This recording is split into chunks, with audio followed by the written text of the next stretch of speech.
প্রিয় দর্শক সবাইকে স্বাগত জানাচ্ছি এনটিভির নিয়মিত স্বাস্থ্য বিষয়ক আয়োজন স্বাস্থ্য প্রতিদিন অনুষ্ঠানে। আপনাদের সাথে আছি আমি ডাক্তার সামিউল আওয়াল স্বাক্ষর।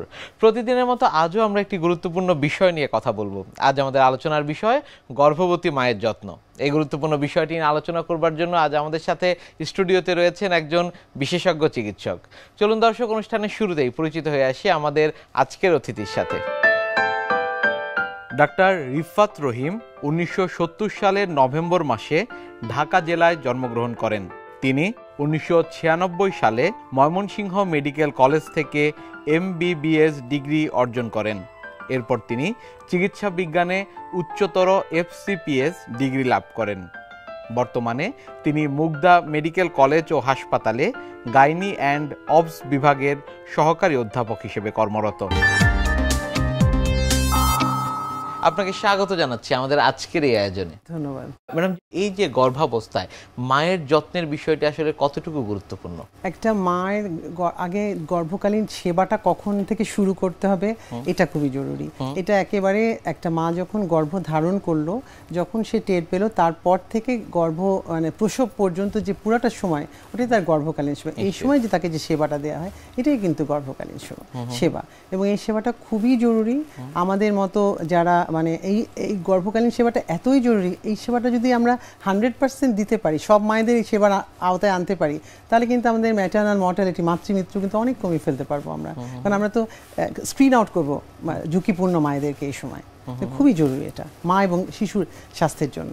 অ্যান্টিনেটাল কেয়ার সেটি আসলে কখন থেকে শুরু হয়? মা যখন টের পেলো যে সে গর্ভ ধারণ করেছে, তারপরেই সে একজন চিকিৎসকের শরণাপন্ন হতে পারে। কিন্তু আমাদের মতো একটা মানে উন্নয়নশীল দেশ, যেখানে সব মায়েদের পক্ষে কিন্তু এই সেবাতে আসার আওতায় আসা সবসময় রেগুলার একদম গর্ভ ধারণ করেছে এটা টের পেতেই অনেক মায়ের, আমাদের মায়েদের শিক্ষার হার অত ভালো না, টের পায় না। সেই ক্ষেত্রে আমাদের যেমন ওয়ার্ল্ড হেলথ অর্গানাইজেশন যেটা করেছে যে 16 সপ্তাহ পর্যন্ত একবার সে আসবে, 24 থেকে 28-এর মধ্যে সে একবার আসবে, 32 একবার, 36 একবার, অ্যাটলিস্ট আসতেই হবে এই 4 বার। আচ্ছা, এটা একটা মাকে একটা বিরাট প্রোটেকশন দিবে। তার ঝুঁকিপূর্ণ আমি গর্ভটাকে স্ক্রিন আউট করতে পারবো। সেবাটা মায়ের স্বাস্থ্য এবং তার গর্ভস্থ শিশুর স্বাস্থ্যের ব্যাপারেও কিন্তু আমরা অনেক সচেতন হতে পারবো যে ঠিকমতো গর্ভস্থ শিশুটা বেড়ে উঠছে কিনা। আর যদি কোনো মা যদি হাই রিস্ক প্রেগনেন্সি, ঝুঁকিপূর্ণ গর্ভ থাকে কোনো মায়ের, ঝুঁকিপূর্ণ অবস্থা, সেই ক্ষেত্রে সে একটু ফ্রিকুয়েন্টলি আসবে। মাসে মাসে আসলো, 15 দিন পর পর, কখনো প্রয়োজন হলে প্রতি সপ্তাহেও আসতে হতে পারে। এইটা আরেকটা যেটা আপনি জানতে চাচ্ছিলেন যে গর্ভস্থ মানে হয় কি, একটা মা যখন গর্ভ ধারণ করেছে, সে টের পেয়েছে, তখনই সে তার, আমাদের দেশে কিন্তু চমৎকার স্বাস্থ্য ব্যবস্থা আছে, হয়তো আমাদের মায়েরা সবাই সেভাবে জেনে উঠছে না। আমাদের কিন্তু স্যাটেলাইট ক্লিনিক, তারপরে যে উপস্বাস্থ্য কেন্দ্র, থানা স্বাস্থ্য কেন্দ্র, ডিস্ট্রিক্ট হসপিটাল, মেডিকেল কলেজ, সব জায়গায় কিন্তু আমাদের গর্ভবতী মায়েদের সেবার ব্যবস্থা আছে। যে তার সুবিধা মতো তার নিকটবর্তী স্বাস্থ্যকেন্দ্রে যাবে। গেলে কি প্রথমেই যাওয়ার পরেই যেটা হয়, মাকে কিন্তু ওরা একটা মায়ের একটা ইতিহাস নেয়, তার মিনিস্ট্রুয়াল হিস্ট্রি, তার কোনো জটিল কোনো রোগ আছে কিনা, ফ্যামিলি হিস্ট্রি, ফ্যামিলিতে কোনো খারাপ রোগ আছে কিনা, এইসব কিছু একটা স্ক্রিন আউট করে ফেলা হয়। তো এই যে তার ওজন মাপা হলো, তার উচ্চতা মাপা হলো, তার প্রেশার, পালস সব কিছু দেখা হলো, ইডিমা, তার অ্যানিমিয়া আছে কিনা, এই সব কিছু দেখে কোনো জটিল রোগ আছে কিছু শিডিউল, কিছু ইনভেস্টিগেশন করানো হলো, যেটা একদম শিডিউল করা আছে, প্রত্যেকটা মাকে প্রথমবার করাবোই। তো তাহলে তার কোনো ঝামেলা, কোনো যদি রোগ থাকে সেটা কিন্তু আমরা এখানে পেয়ে যাবো ইনভেস্টিগেশন করে। তারপর তাকে আমরা কিছু খাদ্য, কিছু সাপ্লিমেন্টারি আয়রন বা যখন যেটা ক্যালসিয়াম, ওগুলো দিয়ে দেবো, এবং খাদ্যাভ্যাস সম্পর্কে, তার যে প্রসবকালীন যে তার একটা প্রস্তুতি, সেটা সম্পর্কে তাকে কিন্তু কাউন্সিলিং করে দেওয়া হয়, ইভেন ব্রেস্ট ফিডিং সম্পর্কে। একজন মা গর্ভাবস্থায় রয়েছে সেটি আসলে তিনি কিভাবে বুঝতে পারবেন? কারণ অজ্ঞতার কথা বলছিলেন, আমরা অনেকেই হয়তো বুঝি না যে মারা আসলে গর্ভাবস্থায় রয়েছে। কিভাবে বুঝতে পারবেন? লক্ষণ উপসর্গ কি কি রয়েছে? একটা সময় ছিল যখন আমাদেরকে মানে পার ভ্যাজাইনাল এক্সামিনেশন করে দেখতে হতো যে মা প্রেগনেন্ট কিনা। এখন কিন্তু খুব সোজা, গ্রামে গঞ্জেও পাওয়া যায়। জাস্ট ইউরিন টেস্ট করলেই, ইউরিনের মধ্যে একটা ছোট, বড় জোর 20 টাকা, আর একটু বেশি হতে পারে, এর বেশি না, জাস্ট একটা ইউরিন স্ট্রিপ দিয়ে কিন্তু সে টেস্ট করতে পারে। আমরা তাদের বলে দিই যে আপনারা যদি মাসিকের যে ডেটটা নির্ধারিত মানে এক্সপেক্টেড যে ডেটটা ছিল লাস্ট মিনিস্ট্রুয়াল পেরিয়ড সেটা হচ্ছে না, 7 দিন 15 দিন পার হয়ে গেছে, তখন আপনি এটা বাড়িতেই সকালের পেশাবটা দিয়ে একটু টেস্ট করে দেখেন যে 2 দাগ আসলো কিনা, কারণ বাসায় বসে কিন্তু সে করতে পারে, যেমন প্রথমেই কিন্তু ডাক্তারের কাছে যাওয়ার দরকার নেই। তারপরে সে 12-16 সপ্তাহের মধ্যে একবার অবশ্যই আসবে তার টেস্টগুলো করানোর জন্য। তার রক্ত স্বল্পতা খুবই, আমাদের মায়েরা খুবই অ্যানিমিয়াতে ভুগে, রক্ত স্বল্পতায়, তো এটা আগে থেকে জানা থাকলে মার কিন্তু জটিল সমস্যাগুলো আর হবে না। আল্ট্রাসনোগ্রাম যেটি আসলে অনেক ক্ষেত্রে গর্ভাবস্থায় অনেক জনপ্রিয়, সেটি আসলে কখন করবার প্রয়োজন? সবাই খুব আল্ট্রাসাউন্ড করতে চায় গর্ভস্থ শিশু কী অবস্থায় আছে, তার সেক্স ডিটারমিন জানার জন্য। এখন আমার মানে আইডিয়ালি প্রথম 12 সপ্তাহের মধ্যে যেটা আমরা করি ডেটিং অফ প্রেগনেন্সির মধ্যে, 10 থেকে 12 সপ্তাহের মধ্যে মা আমার কাছে আসে, তাহলে আমি তখন একটা আল্ট্রাসাউন্ড করাবো, বাচ্চার ডেট সম্পর্কে আমি জানতে পারবো। আর আরেকটা আমরা করাই অ্যারাউন্ড 20-22, মানে 24 পর্যন্ত করা যায় যদি না আসে আমার কাছে তারা, অ্যারাউন্ড 20-22 উইকস এটা করবো, তখন গর্ভস্থ শিশুর কোনো জন্মগত ত্রুটি আছে কিনা অ্যানোমেলি স্ক্যানটা করলে তখন আমরা বুঝতে পারবো।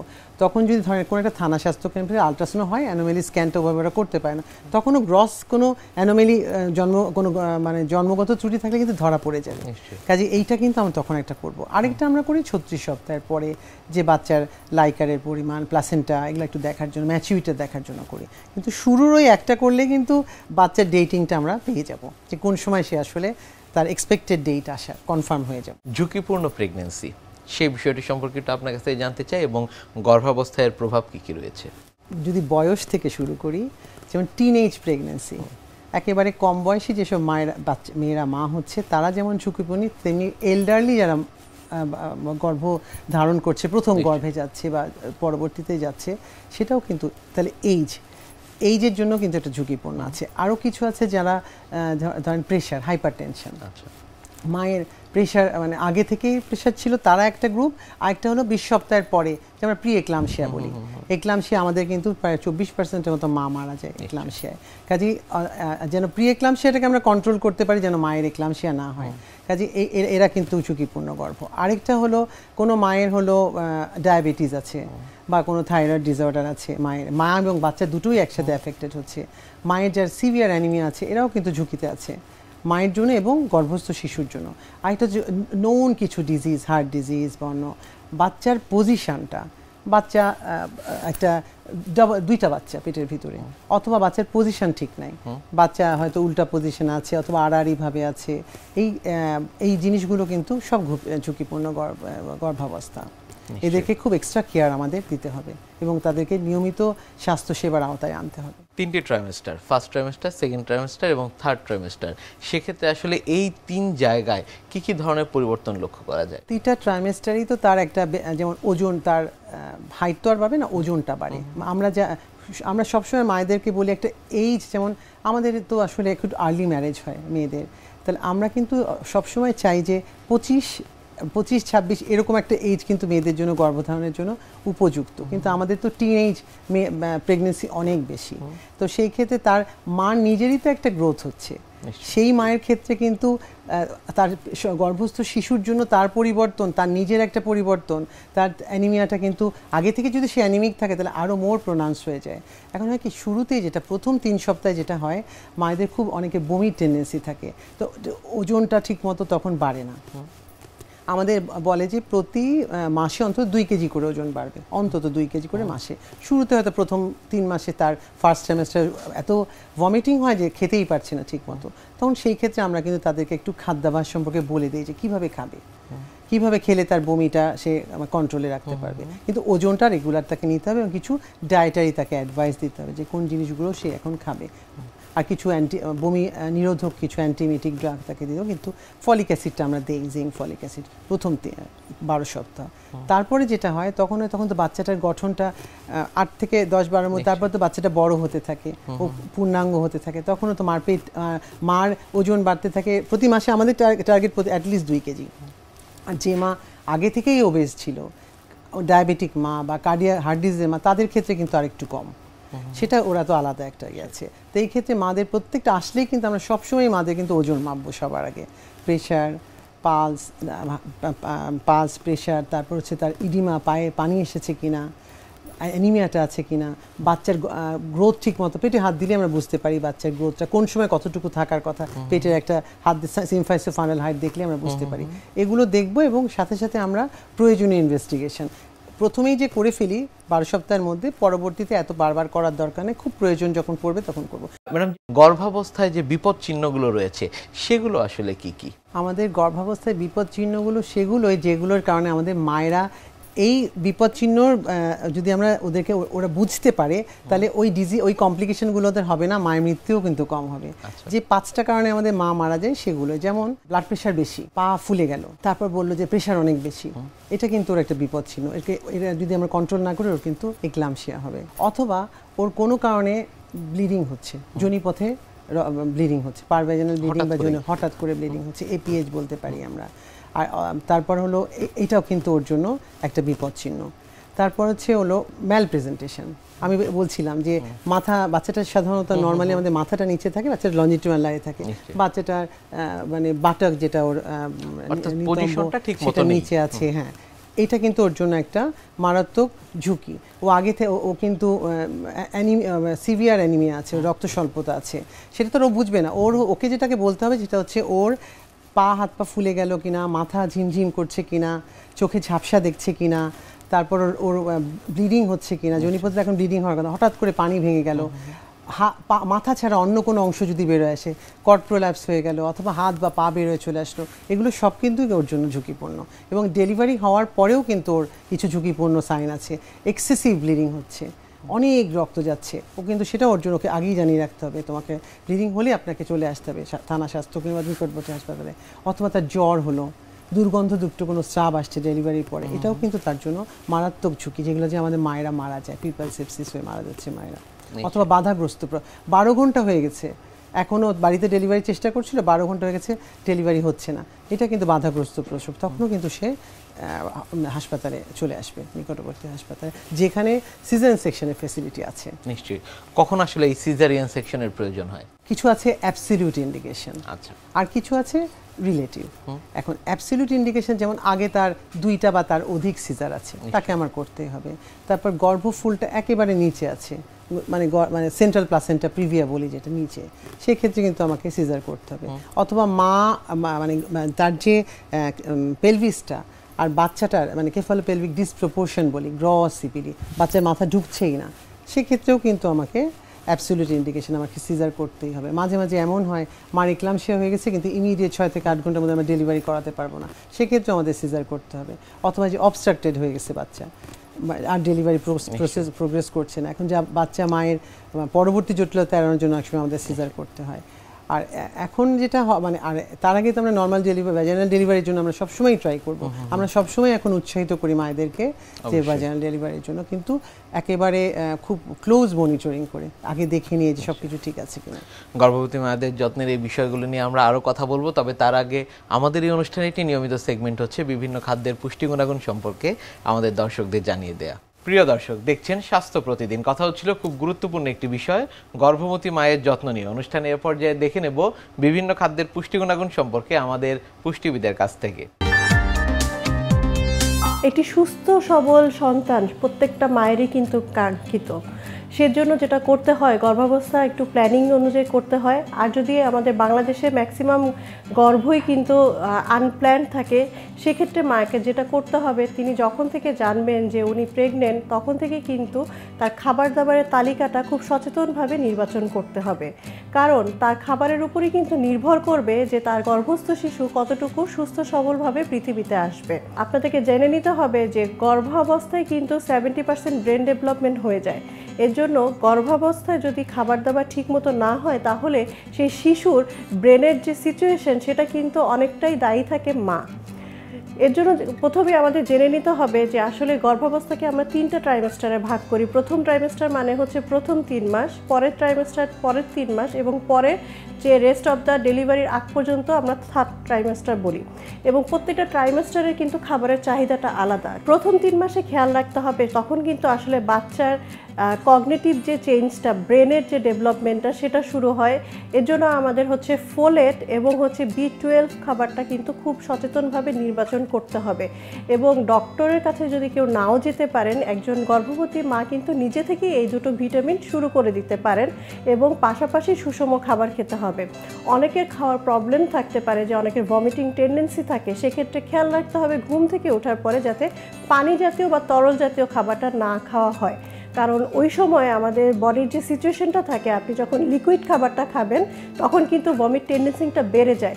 এর জন্য ঘুম থেকে ওঠার পরে যদি চিড়া, মুড়ি এরকম বা বিস্কিট, শুকনা খাবারটা খাই এবং তার 10-15 মিনিট যদি আমি পানিটা খাই, তাহলে কিন্তু এই ভমিট টেন্ডেন্সিটা অনেকটা কমে যায়। খেয়াল রাখবেন পরের যে ট্রাইমেস্টার আছে সেক্ষেত্রে কিন্তু আমাদের খাবারটা অনেক ভালো নির্বাচন করতে হবে এবং পুরো সুষম খাবার খেতে না পারলেও এমন কিছু খাবার আমাদের খেতেই হবে যেগুলো থেকে আমাদের দৈনন্দিন প্রয়োজনীয় যে চাহিদাটা সেটার ব্যাকআপ আসে। যেমন ডিম হচ্ছে সুপারফুড, দুধ হচ্ছে সুপারফুড। এই খাবারগুলো হচ্ছে আমাদের খাদ্য তালিকায় অবশ্যই রাখতে হবে, যাতে অন্যান্য খাবার থেকে নিউট্রিশনটা যদি আমার ল্যাকিংসও থাকে তাহলে এই ধরনের খাবারগুলো আমাকে ব্যাকআপ দেবে। পাশাপাশি পর্যাপ্ত পরিমাণে সবজি এবং ফ্রেশ ফ্রুটস, যেটা হচ্ছে দেশীয় ফল, সেগুলো খেতে বলি আমরা। আর হচ্ছে অনেকে কার্বোহাইড্রেট খাবারটার প্রতি একটু দুর্বলতা থাকে। এখন দেখা যাচ্ছে যে এই কার্বোহাইড্রেট বা মিষ্টি জাতীয় খাবার ইমব্যালেন্সের কারণে অনেক গর্ভবতী মায়েদের ওজন বেড়ে যায় এবং পাশাপাশি হচ্ছে গিয়ে গর্ভকালীন ডায়াবেটিসের সংখ্যাটা অনেক বেড়ে যাচ্ছে, যেখানে শিশু মৃত্যুর হার কিন্তু অনেক বেশি। এবং পরবর্তী ট্রাইমেস্টার যে ফাইনাল স্টেজে আমরা সবসময় বলি, তখন কিন্তু আসলে বাচ্চার যা হওয়ার সেটা কিন্তু অলরেডি ডেভেলপ হয়ে গেছে, শুধুমাত্র শারীরিকভাবে বৃদ্ধি হতে থাকে। সেজন্য যেটা করতে হবে, অবশ্যই আমাদের পর্যাপ্ত বিশ্রাম নিতে হবে, পানি খেতে হবে, কারণ এই সময় অনেক ঘন ঘন প্রস্রাব হয়, অনেকের ইউরিন ইনফেকশন হয়। সেক্ষেত্রে হচ্ছে যাতে ব্লুবেরি বা বেগুনি কালারের যে সবজিগুলো আছে সেগুলো আমরা খাবো এবং সবচেয়ে বড় কথা রেস্টে থাকা, কারণ হচ্ছে এই সময় হচ্ছে মেন্টাল পিসে যখন থাকবেন তখন তার হরমোনগুলো অনেক ভালো কাজ করে। তো এভাবে যদি আমরা প্রত্যেকটা ট্রাইমেস্টারে সচেতনভাবে খাবার নির্বাচন করি, আশা করা যায় একজন মা সুস্থ সবল বাচ্চাকে পৃথিবীতে ভূমিষ্ঠ করতে পারবেন। গর্ভবতী মায়েদের মানসিক স্বাস্থ্য এটি আসলে কতটুকু জরুরি? এটা যে কত প্রয়োজন, যে আমরা আমাদের পুরো সমাজে আমরা যেন মানসিক স্বাস্থ্যটাকে একেবারে মোটেই মূল্যায়ন করছি না। কিন্তু আমরা যারা এই মায়েদের নিয়ে কাজ করি, দেখা যায় বাচ্চা ওর যখন প্রেগনেন্সি থাকে তখন যেমন মেন্টালি নানা রকম ওর স্ট্রেসের মধ্যে একটা থাকে, কি হবে, কিভাবে হবে। বাসায় যারা ওর আত্মীয় স্বজন যারা ওর সাথে আছে, তার খাওয়া, তার রেস্ট, তার ভবিষ্যৎ বাচ্চার ব্যাপারে তাকে কিন্তু সবসময় একটা মেন্টাল সাপোর্ট তাকে দিতে হবে। বেশি সমস্যা হয় বাচ্চা হওয়ার পর সবাই বাচ্চা নিয়ে ব্যস্ত হয়ে যায়। আর এই যে মার খাওয়া, মার রেস্ট, মার যে মানসিক একটা সাপোর্ট দরকার, এটা নিয়ে কিন্তু কেউ খেয়াল করেন। এটা খুবই জরুরি এবং আমাদের যাদেরই এরকম পরিবারে গর্ভবতী মা আছে, আপনারা তার মানসিক স্বাস্থ্যের জন্য দিকটা বিশেষভাবে খেয়াল করবেন। আমরা এই দিকটা সবসময় কেন জানি খুব অ্যাভয়েড করে যাই। অনেক ধন্যবাদ আপনাকে আমাদের আজকের এই অনুষ্ঠানে আসবার জন্য। অনেক ধন্যবাদ আপনাকে। প্রিয় দর্শক, এতক্ষণ দেখছিলেন স্বাস্থ্য প্রতিদিন। কথা হচ্ছিল খুব গুরুত্বপূর্ণ একটি বিষয়, গর্ভবতী মায়ের যত্ন নিয়ে। আশা করি আমাদের এই গুরুত্বপূর্ণ তথ্যগুলো আপনাদের অনেক বেশি উপকারে আসবে। অনুষ্ঠানের পর্যায়ে দেখে নেব কি থাকছে আগামী পর্বে স্বাস্থ্য প্রতিদিন অনুষ্ঠানে। কারো যদি ফ্রেশ ব্লাড বা অল্টার্ড ব্লাড যদি পায়খানার রাস্তা দিয়ে নিয়মিত গিয়ে থাকে, তাহলে অবশ্যই তাকে বিশেষজ্ঞ চিকিৎসকের পরামর্শ নিতে হবে for a quick examination and further investigation, specially blood test করার মাধ্যমে এবং ক্যামেরা টেস্টের মাধ্যমে, যেটাকে আমরা কোলোনোস্কোপি বলি, অর ইভেন ফ্লেক্সিবল সিগময়েডোস্কোপি। বিশ্বের যে কোনো প্রান্ত থেকে যে কোনো সময় আপনাদের পছন্দের অনুষ্ঠান স্বাস্থ্য প্রতিদিন দেখতে ভিজিট করুন আমাদের পূর্ণাঙ্গ ওয়েব পোর্টাল www.ntvbd.com এ। এছাড়া এনটিভির সব জনপ্রিয় অনুষ্ঠান ও খবরের আপডেট পেতে ভিজিট করুন আমাদের ইউটিউব চ্যানেল ও ভেরিফাইড ফেসবুক পেজে। আজ এখানেই শেষ করছি, আগামীতে আবারও দেখা হবে। সে পর্যন্ত আপনারা সবাই ভালো থাকুন, সুস্থ থাকুন, এনটিভির সাথেই থাকুন। আল্লাহ হাফেজ।